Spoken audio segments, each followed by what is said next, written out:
Tesla charges $15,000 for self-driving. BYD just made it free on a $10,000 car. Not a special edition, not a limited rollout. Every model, every trim, every price point. Overnight. One company spent a decade building the most valuable car brand on earth. Another spent that same decade building the battery, the chip, the motor, and the software to dismantle it from the inside.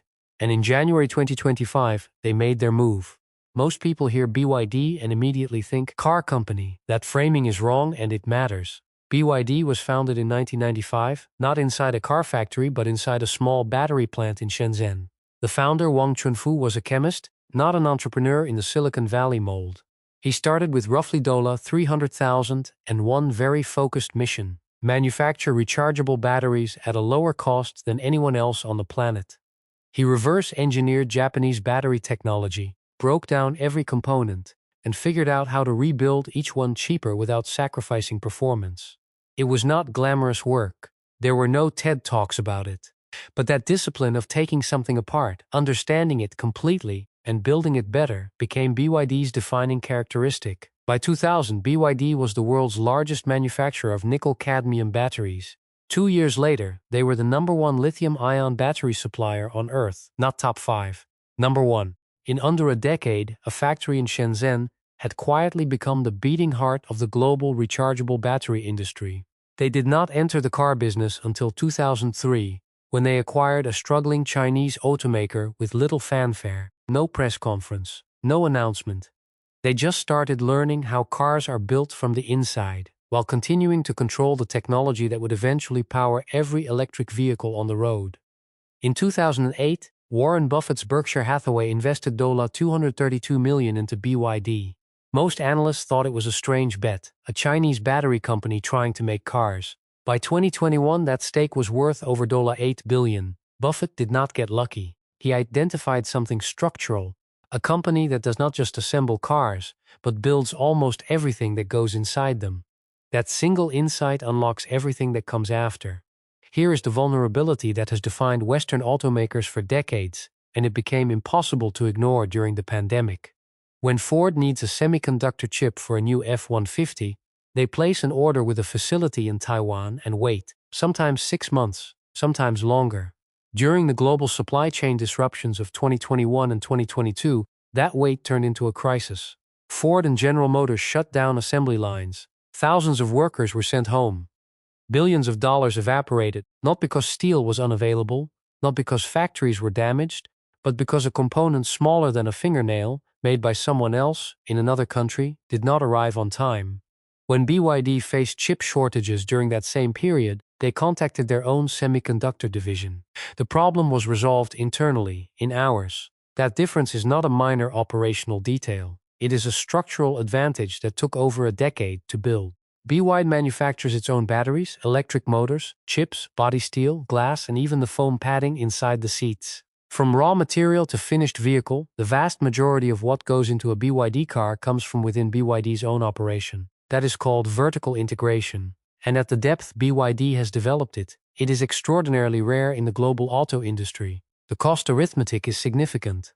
When you manufacture your own components, you eliminate every middleman margin stacked on top of another middleman margin.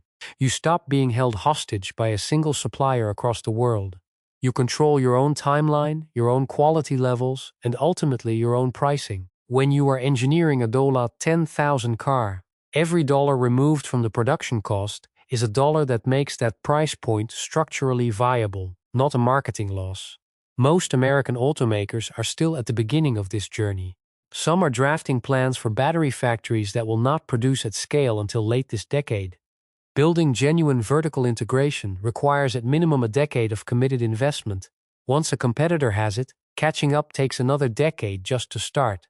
The gap is measured in years, and BYD has been running for 30 of them.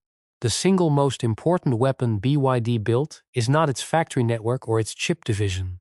It is a battery called the Blade, developed internally over several years and launched publicly in 2020.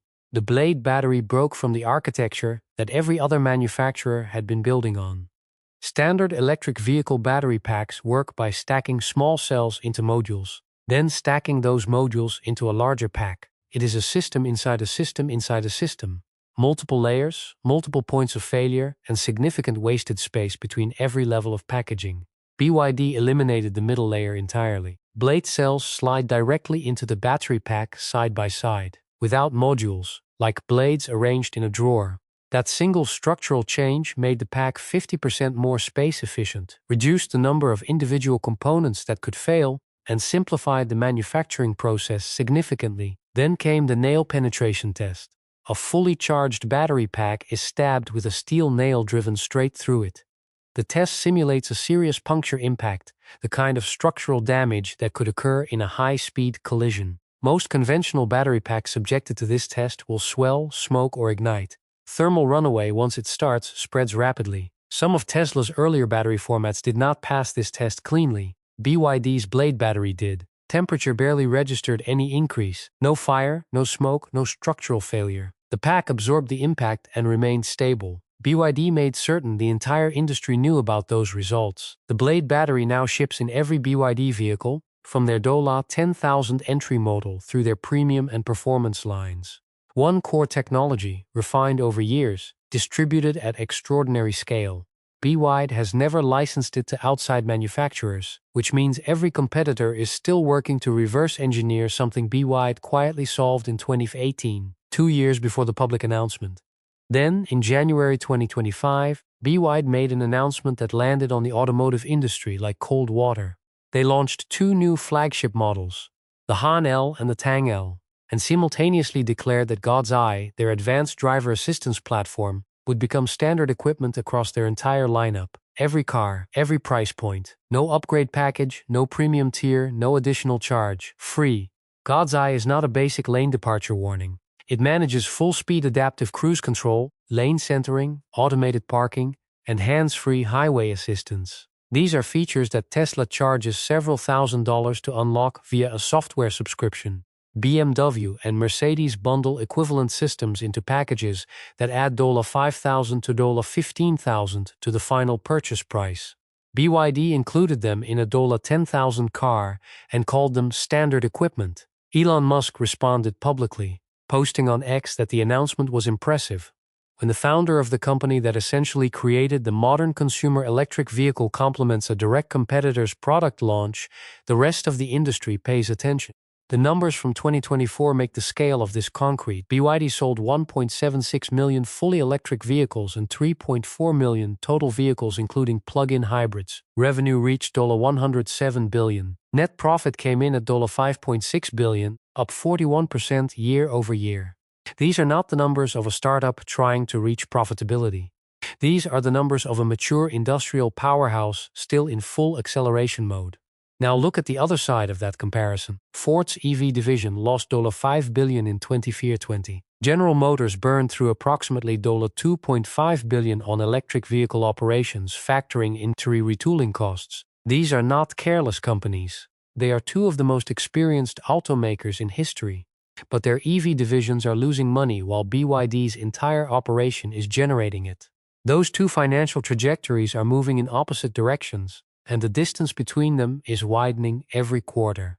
In March 2025, BYD unveiled a charging system with a number that most engineers assumed was a misprint when they first read it. 5 minutes of charging, 400 kilometers of range added. That is 250 miles. The system operates at 1000 volts and 1000 amps. Specifications that the current American charging infrastructure is nowhere near capable of delivering. The United States has roughly 500 Tesla supercharger stalls total across the entire country. BYD plans to have 4,000 of its own ultra-fast charging stations across China alone before the end of 2025. BYD does not exist as a threat to the idea of the automobile. It exists as evidence of what happens when decades of patient, compounding investment in the right technology finally meets the moment that technology was built for. The tariff wall is real. The barriers are real. But factories can be built on the right side of a border, and trade relationships shift. The American automakers that use this window to genuinely close the technology and cost gap will be competitive in 2035. The ones that treat the tariff as a permanent solution rather than borrowed time risk, becoming the American consumer electronics industry of the 1990s. Dominant for years, protected briefly, then largely gone within a decade. Competition at the frontier makes cars better and cheaper for every buyer in every market. That story is not finished. It is barely past the opening chapter.